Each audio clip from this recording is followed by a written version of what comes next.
One at time சொல்லுங்கள்.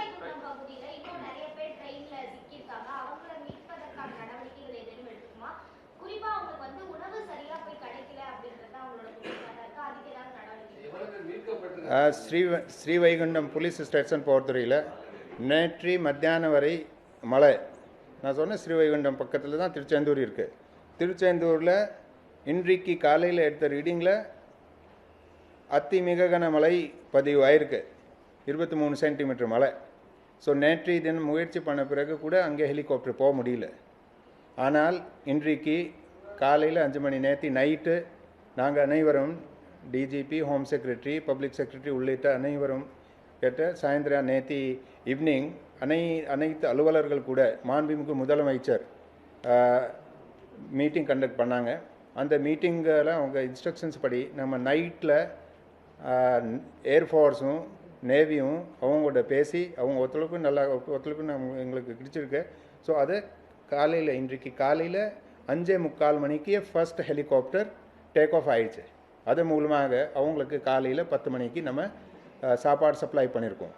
ஒரு 2 முறை ஸ்ரீவைகுண்டம் ரயில்வே ஸ்டேஷனில் 2 முறை ஹெலிகாப்டர் மூலமாக இன்றைக்கு சாப்பாடு சப்ளை பண்ணியிருக்கோம். அப்போது அங்கே இருந்த மக்கள் அந்த ரயில்வே லைன் வழியாக நடந்து ஒரு 1-1.5 கிலோமீட்டர் வந்துட்டு அங்கே இருந்த பஸ் மூலமாக மணியாச்சி வழியாக இப்போது அவங்க அங்கேருந்து வந்திருக்காங்க. ஏற்கனவே இதில் பாதி பேர் அங்கே பக்கத்தில் உள்ள ஸ்கூலில் அங்கே காவல்துறை மூலமாக அவங்களுக்கு அங்கே அழைத்து அங்கே இருந்தாங்க. அங்கே சாப்பாடும் பாதி பேருக்கு அரேஞ்ச் பண்ணிட்டாங்க. ஒரு நேற்றையும் அவங்க பாதி பேருக்கு அரேஞ்ச் பண்ணிட்டாங்க. மீதி பேருக்கு இன்றைக்கி அரேஞ்ச் பண்ணி அங்கே இருந்து இப்போ பஸ் மூலமாக எடுத்துப்பாங்க.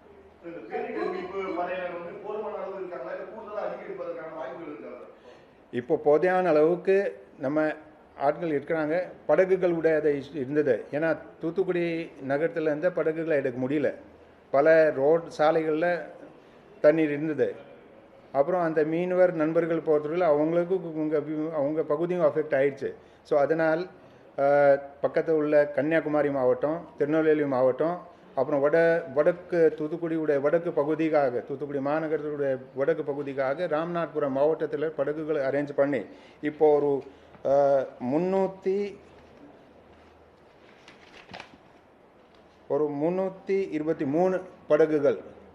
காலையில் பேசும்போது நம்ம 279, இப்போ 323 படகுகள் அந்த சர்வீஸில் இருக்குது. ஸோ இதில் அந்த ஆட்கள் பொறுத்தவரையில் ஏற்கனவே நம்ம பல டிஸ்ட்ரிக்ஸில் வந்து இன்றைக்கு கூடுதலாக நம்ம ஸ்டாஃப் மொபிலைஸ் பண்ணி அந்த டிஸ்ட்ரிக்ஸ்க்கு அமைச்சிருக்கோம்.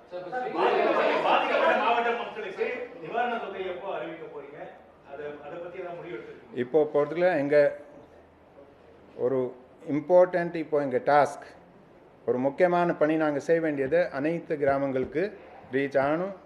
எங்கெங்கே மக்கள் இப்போ கூட தண்ணீர் சுழிஞ்சு இருக்கிறாங்க அவங்களும் அங்கேருந்து மீட்டணும். ஸோ அதுதான் முக்கியமான வேலை. அந்த வேலை வடிஞ்ச பிறகு டேமேஜ் அசஸ்மெண்ட் பண்ணி அதை பற்றி மாண்புமிகு முதலமைச்சர் கலந்து ஆலோசித்து அதுக்கு நடவடிக்கை எடுக்கும்.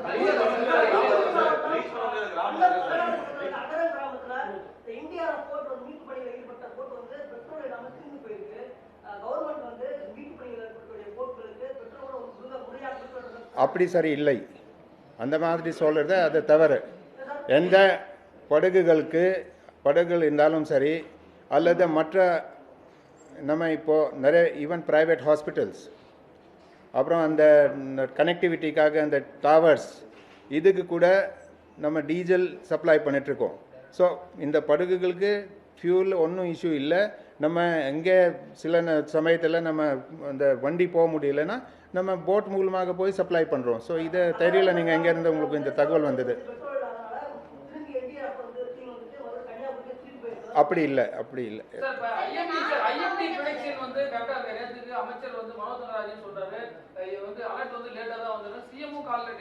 சரி, நான் சொல்கிறேன் ஐஎம்டி ப்ரிடிக்ஷன் பற்றி. ஐஎம்டி ப்ரிடிக்ஷன் ஆங்கிலத்தில் சொல்கிறேன். Isolated heavy to very heavy rainfall with extremely heavy rainfall at 1 or 2 places. அதாவது ஐசோலேட்டட்னா சில இடங்களில்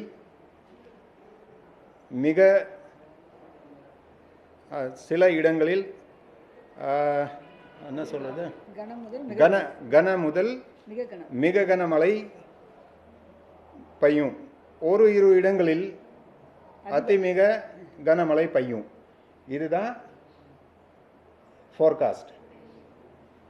ஸோ இந்த ஃபோர்காஸ்ட் படி நாங்கள் ரெடி பண்ணது அதிமிக கனமழைக்கு ரெடி ஆகிருந்தோம்.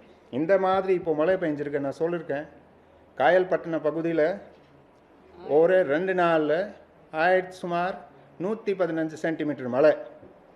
இந்த மாதிரி மழைக்கு எந்த முயற்சி எடுத்தாலும், கடற்கரையில் கப்பல் இருந்தாலும் கூட அதுக்கு நம்ம ஒன்றும் செய்ய முடியாது.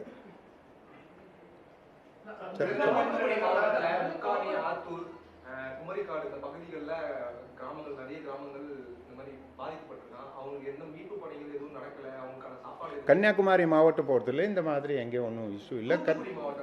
தூத்துக்குடி மாவட்டத்தில் இங்கே இன்றைக்கு காலையில் நேற்று நைட்டு எந்தெந்த கிராமங்களில் நம்ம ரீச் பண்ண முடியல அந்த பகுதியோட லிஸ்ட் எடுத்து அதோட ஒரு கோஆர்டினேட்ஸ் எடுத்து நம்ம ஏர்ஃபோர்ஸ் மூலமாக அரேஞ்ச் பண்ணியிருக்கோம்.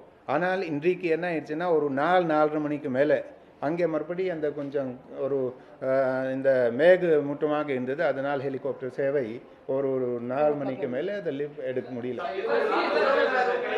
இல்லை, நம்ம அதிகாரிகள் ஒரு 18 IS ஆஃபீஸரும் அப்புறம் 9 மாண்புமிகு அமைச்சர்கள், இன்றைக்கு கூட மாண்புமிகு முதல்வர் அவங்கள ஒரு 9 மினிஸ்டர்ஸ் அங்கே டெபுட் பண்ணிட்டு அங்கே மொத்தமாக ஏற்கனவே 17ஆம் தேதிக்கு ஒரு 5 அமைச்சர்கள் அங்கே இருந்தாங்க.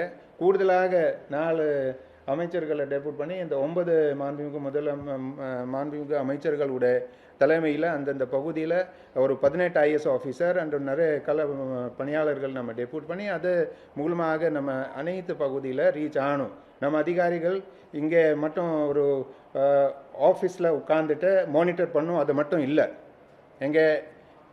இங்கே இருந்து டெபுட் பண்ணுற அமைச்சர்கள் இருந்தாலும் சரி,